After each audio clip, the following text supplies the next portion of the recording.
Well, I think, we just went through the whole process, and at the end of the day, it was unanimous. This is not something we came about. It wasn't something where it was like an overnight thing. We had talked about it, and at the end of the day, I think when you look at a football team, when you can potentially add up to 4 or 5 players and things like that, it gives you the ability to do some things. We were certainly excited about the addition of Kenny Clark. I've played against Kenny. He's very, very disruptive inside.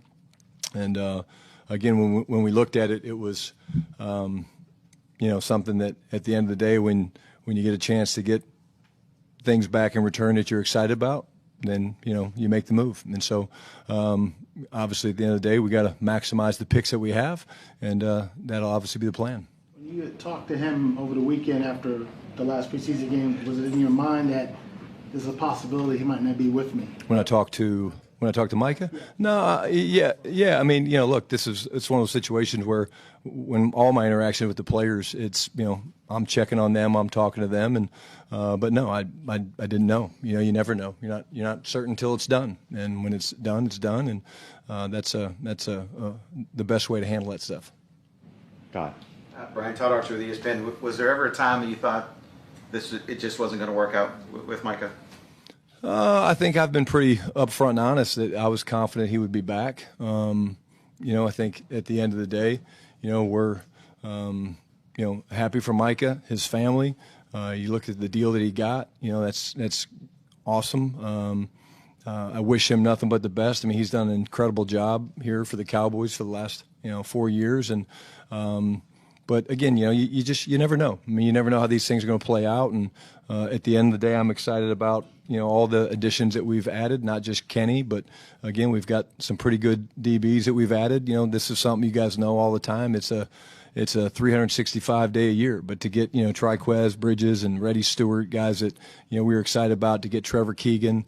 At the end of the day, we're about trying to upgrade the roster any chance we get. And then did you address the trade with the players today? Yeah, I did. And again, what I told the players, it wasn't just about Micah. I said, this has been a tough weekend for a lot of guys. There's players that we had to cut, that I had to sit down and, tell them, hey, we're going to waive you, and here's why, and this is what, we're excited about with you, and here's areas that you can get better at. And then we were fortunate to get almost all those guys back. But I just said that at the end of the day, this business it's about that. It's about having hard conversations, and I felt very comfortable with the message to the team today. And then you mentioned the picks and then what it could be in the future. What does this do for the Cowboys right now? Well, again, I think, nothing's changed. My goals haven't changed. Our team goals haven't changed. I hit the players on that today after I talked about, just the tough couple days, for all the guys, and it doesn't change. The standard is the standard. I said that. We, with all the new pieces and people we had in there, I needed to hit the goal, which is to win a World's Championship. I needed to hit that. We also want to build one of the greatest professional sports cultures in the world, and that's part of the deal. When you add new pieces, you have to make sure they understand your vision. They have to understand your culture. They have to understand the way we view this game, and I think that's something we take a lot of pride in. John Machado with The Athletic. Where were you at, and just what was your initial reaction when you see that this actually is happening? I got a call from Jerry Stephen, and once I got the call from them, what I wanted to do was reach out to our players, and so I reached out to, I'd say, I don't know how many it was, a bunch of the leaders, and just, I wanted them to hear my voice. You never know how guys are going to take, the news like that, but I thought it was important for them to know two things. Me, I'm a connection guy. I'm not afraid to have hard conversations, and so, I talked to, I would say, 12 to 14 guys, and had some real candid conversations that I thought was very good. And again, at the end of the day, it's one of those things that some people might shy away from wanting to do that, but I just felt very strongly that these guys needed to hear my voice. When we were out of training camp, it was pretty obvious that the edge rusher group might be your guys' deepest position. How much did that factor into this? That was a big part of it. I think, you're always looking at different areas, and when you look at the guys that we have that can create, pass rush, Dante and Sam, certainly drafting a guy like Donovan.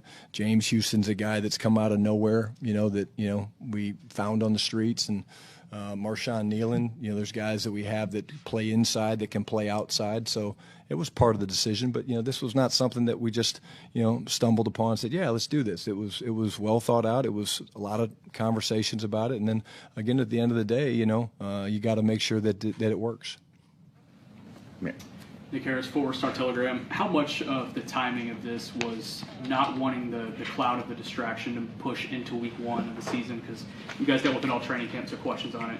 How much of the timing associated with it was getting it done for the season? Nick, when you talk about trades and stuff, it takes multiple people to get these things done. And again, we didn't have a timeline. It's just when you make a deal, you make a deal. And we were able to make a deal. And the positive thing about it is we're into a regular 7-day cycle with Philadelphia, and it's one of those things that now we get to focus on Philly. What has the overall team reaction been, and namely Trayvon Diggs, since he was super close to Micah? Yeah, again, you'd have to ask the guys. Like I said, the real conversations I had with the guys last night, Trayvon was one of the guys I called. Obviously, he and Micah are very close, and he and I had really good conversation, and again, I'm not going to share that with you guys, but he appreciated the phone call. And again, not everybody feels like they have to do that as a head coach, but I do feel like, those guys, I wanted them to have a chance to talk to me. And I said, you guys can say anything you want to me. Here's kind of why we made the decision. Here's what went into it. And again, those conversations were powerful, but also will stay, between me and them. And lastly, a big part of the deal is that it opens up a lot of cap space for you guys. You'll have the second most in the league right now. Do you anticipate using that cap space? At some point, I would think, yes, we will. I laugh about that. But, yeah, look, we're in the business of making moves. We're in the business of trying to upgrade the roster every time we get a chance to, and we're glued in on the waiver wire. Will and those guys do an awesome job. And like I've said from the very beginning, the communication between myself and Steven and Jerry and Will and those guys is terrific, and they do an incredible job of just making it easy for us to turn on the film and look at certain guys that have traits like Triquez and Reddy Stewart, that is like, okay, yeah, let's turn the film on and see what we think. Tommy Orsh, DallasCowboys.com. Brian, some of the defensive ends in the locker room were saying that Micah texted the group chat last night. Have you talked to him since it happened? Did you exchange any sort of communications? I saw Micah yesterday, but I have not. But that doesn't surprise me. Mike is part of our family. That doesn't change. When you leave the team, it doesn't. Zach Martin's still part of the family. It doesn't change, and it makes me happy that those guys are still going to be close. Shoot, we see them here in a couple weeks, right? It's like that'll be one that it'll be a ball, but like. That's what I want, because what that means, Tommy, is that we are building the right type of culture where, hey, Mike is going on to Green Bay, but he's still part of the family here. And, again, great memories with him and the guys in that locker room. And then with Kenny, you mentioned this being a game week. What's kind of the plan for him this week, and then how much do you anticipate him playing on Thursday? Yeah, again, I think, he does have some he's been, playing in similar systems and has some exposure to Flus's system. He's a pro. He'll have no problem getting up to speed, so you should expect to see him out there. Scholar. Skyvix with the AP. This seems like a less than ideal way to kick off your head coaching career, losing perhaps your best player a week before the season. You talked about feeling the need to reach out to the players. How do you sort of put a happy face on this for yourself? Again, we've got lots of really good players, and again, I'm never going to change who I am. I understand what we've been tasked with from the minute I took this job. We're the Dallas Cowboys. I'm the head coach of the Dallas Cowboys, and I stared right down the barrel of the gun and said, "Hey, I want to win a Super Bowl," and so that doesn't change. You work and you get excited about the pieces that we've added. Again, it's been really cool to see the guys, wrap their arms around Kenny and. Some of the other guys that we brought in, because again, that's what's going to get us through the tough points in the season, whatever those look like. You know, it's going to be the culture that we've created. And again, I don't sit around and think about, oh, this is my first year as a head coach. This is part of the business, and I'm comfortable with that. Garrett. Garrett Podell, CBS Sports. Brian, what would you say to people who question how does this bring the Cowboys closer to that goal-winning world championship, trading away someone who had 12 sacks in the last 4 years? Yeah, I would say Mike is an incredible player. Nobody disputes that. He's a great player, but this is the ultimate team game. You know, it's the ultimate team game, and you know, we're not going to win a championship with just one person. You know, it's going to take variations of the 69 guys plus that we have on this roster, and injuries are a big part of this, and we've built our depth up, and we've done those things. But you know, those would be the things that I would say is that again, at the end of the day, this is the greatest team sport in the world, and to do that, you have to have pieces in place, and I think we have a lot of really good players in place. Just quickly, how do you feel Kenny Clark fits into what Matt Eberflus wants to do, that kind of attack front style? Yeah, I think it's a great fit. Yeah, I think, you know, when you look at this guy, the way he plays the game, the way he, you know, comes off the ball north and south, his hands are incredibly violent. This is a guy, I go back to my days in Seattle playing against this guy, and it was like, I mean, he's just an all-day battle matchup. You know, he's battle-hardened. But wow, what a you know, just incredible young man, and I think he is really excited about the opportunity to be a Dallas Cowboy, and I'm excited to get a chance. I have not met his wife and his two young daughters, but can't wait to meet them. Joe. Joe Hoyt, Dallas Morning News. You talked about the communication and the player acquisition all year long. In this case in particular, how much communication and what was kind of the overdrive with Kenny specifically in terms of saying, hey, that's a guy that we would like as a coaching staff? Yeah, again, you know, you guys have been around for a while, and again, when you want to stop the run, it's really important to have the pieces to do that. And so this is a guy that, having competed against him, was a huge piece of this puzzle. Like, quite honestly, if Kenny Clark's not in this deal, it may or may not happen. But yeah, I've played against this guy, you know, Joe, for so many matchups, and he's just so disruptive in there. And I think in this front, with what he can do, with the depth that we have, with him and Osa in there, a couple UCLA Bruins, I think that gets me really, really excited. And again, it's really hard when you're standing on the sidelines and you're like, oh man, hey, you know, they're chipping away at us in the running game. And you guys have talked about that. You have to be, you know, strong up the middle, and that was an area that we felt very strongly about, that we wanted to get better at. Player leadership is obviously a huge part of culture. When something like this happens, how much do you rely on a guy like Dak Prescott, who obviously is a big leader in there? Yeah, of course. You know, Dak was one of the guys that I called when this happened, along with, again, 12 or 14 other guys. And again, there's the leaders of this team, and the players that I spoke to appreciated me taking the time to call them, and I appreciated being able to have these real conversations with them. And I think that's part of how you move forward, is you have conversations. And again, a lot of coaches probably don't feel that way, but I thought it was very important that once this happened, that they heard it from me. A lot of them had heard it broke, you know, pretty quick, which it does nowadays. But you still get on the phone and you say, "Yo, what's up? It's Schotty. Got a few minutes," and you visit. Satis of The Athletic. Ryan, you talked about the conversations with players. What have your conversations been like with Matt Eberflus, where, you know, would he like to have a talented player like Micah? I'm sure he would, but, you know, just going and having a player like Kenny then and plugging him in, and just how he goes about scheming. Yeah, I mean, Flus's ability to be multiple and do different things. He's excited about Kenny and what Kenny can bring to this defense. And you know, when Flus's defenses have been at their best, they've been just dominant against the run. And you know, there's certainly ways that you can, you know, use your multiple pieces to change fronts and things like that. I'll go back to the 7-iron comment. You know, we haven't even begun to touch on the different matchups and personnel uses that we can use on a given day. But Flus is excited. He's looking forward to Kenny. He's same thing. He's a guy he's admired. And when you got a piece like that can be as dominant inside, it helps make everybody around him better. In that room now, with what kind of role does Dante Fowler take in a room that's pretty young with a lot of potential, but, you know, doesn't have that veteran, I guess, production. Well, so I appreciate you asking about Dante. Dante was one of the players I called, and Dante's grown up so much, and he is a leader. And I think, when I was first around Dante a couple years ago, he didn't say much. But, like, he speaks up in the meetings when we make it interactive and I ask questions about opinions of different things, about messaging and stuff like that.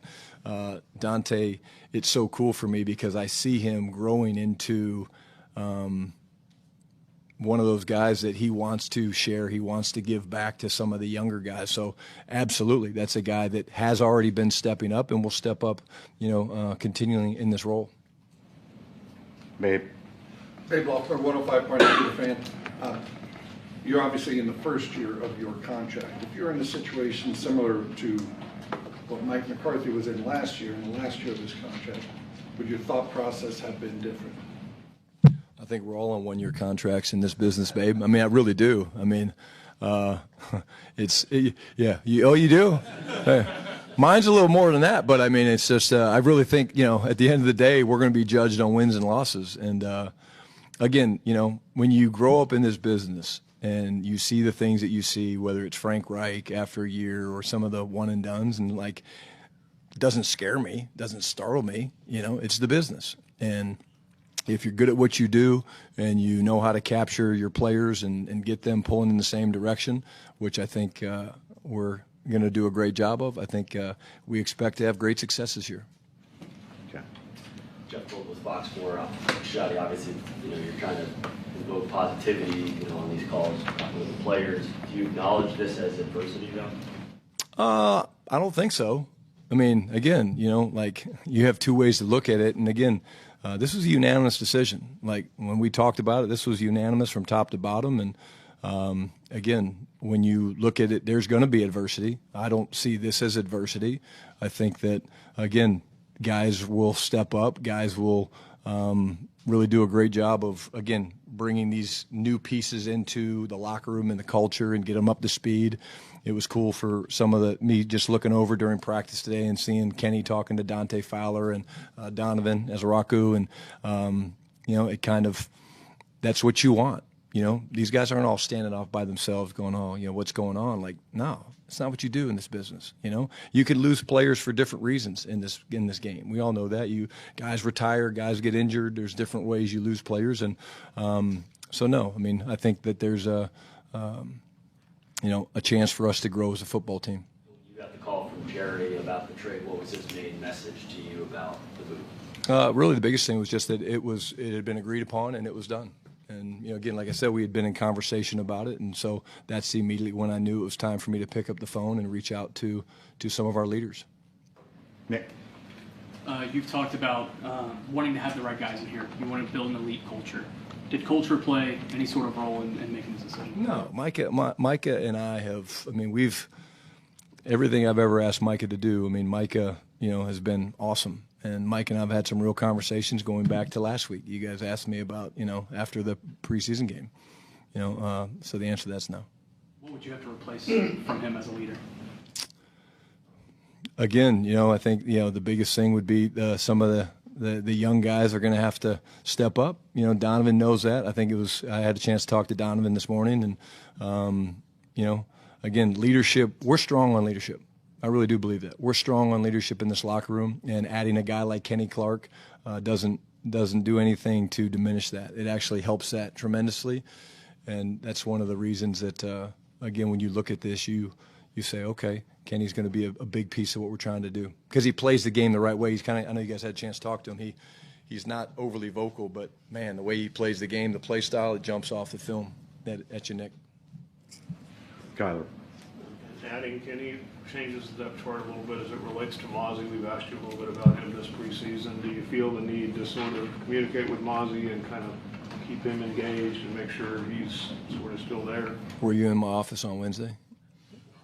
Whatever day it was. No, I brought Mozzie up and spoke to Mozzie. And why?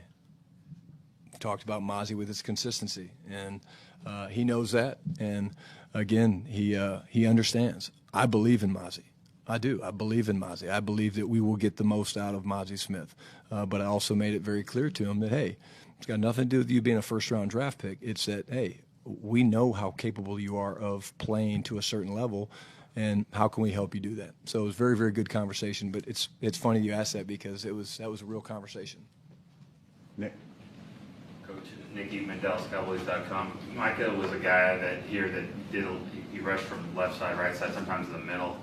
Not to give away what you're doing, but do you have guys that you feel that can kind of move around and be flexible like that? Yeah, and we're going to be multiple. We're going to move guys around. I think I talked a little bit about some of the guys that play inside that have gone outside, and vice versa. But I'm certainly not going to, like you said, give away the advantages. But yes, I feel very comfortable that we're going to move the pieces around, and we'll always be looking for matchups. I think that's what Flus and A-Dub, White Cotton, when I say A-Dub, you guys know that, but they're so good at is finding matchups, and the type of rusher versus a certain guard or a certain tackle. Those things are really, really important. Ed. Ed Porter, WFAA. You said that this was a unanimous decision of the front office and the coaching staff. That doesn't necessarily mean there isn't conversation and concerns expressed along the way. Were there people who needed convincing that this was the right thing, or was it obvious to all involved that there was the benefit outweighed the risk? No, I think the conversations were always great, back and forth. Again, I'm not going to get into the different things that we talked about, but there'd be some times you'd say something or someone would say something, and it was great, feedback. Well, okay, what about this and what about that? And sometimes when we would have those conversations, it would generate other thoughts. But again, at the end of the day, it was a unanimous decision. And again, I wish Micah nothing but the best. And I really do look forward to seeing him before the game against Green Bay, but maybe not on the field. Brad. Brad Sham, Cowboys Radio 105.3 The Fan. In other news, you mentioned the two defensive backs you claimed a couple times. What do you like about them? Do you envision a competition in practice for the slot position? Now you've got the two guys you used back on the practice squad. And what did you like about the guard from the Eagles? Yeah, well, I'll talk about Bridges first. The length jumps off the film at you. He looks the part. I saw him and Vaughn standing next to each other today, and that's what they're supposed to look like.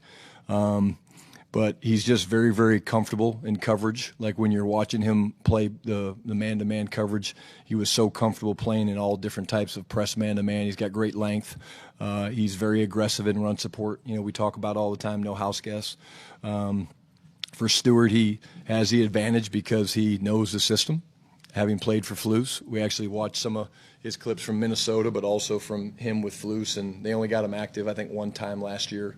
But here's a guy with tremendous ball skills. I think he had 12 interceptions. Brad, correct me if I'm wrong on that, in college coming out of Troy, 2 in the preseason a couple years ago. So that jumped off the film. And then, for Trevor, it was a guy that we liked coming out. And, again, that center guard flex is something that's really, really valuable for, any team. And so I think that was, something that we were looking forward to, but we're always looking to try to upgrade and find different pieces that might make us a better football team.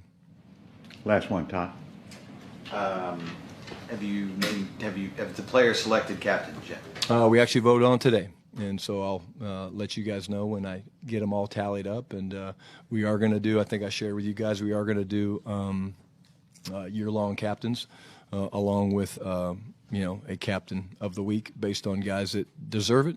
But like I said before, I think it's really, really cool to be able to say you were a captain of the Dallas Cowboys in 2025. Artie? Thank you, guys. Thank you.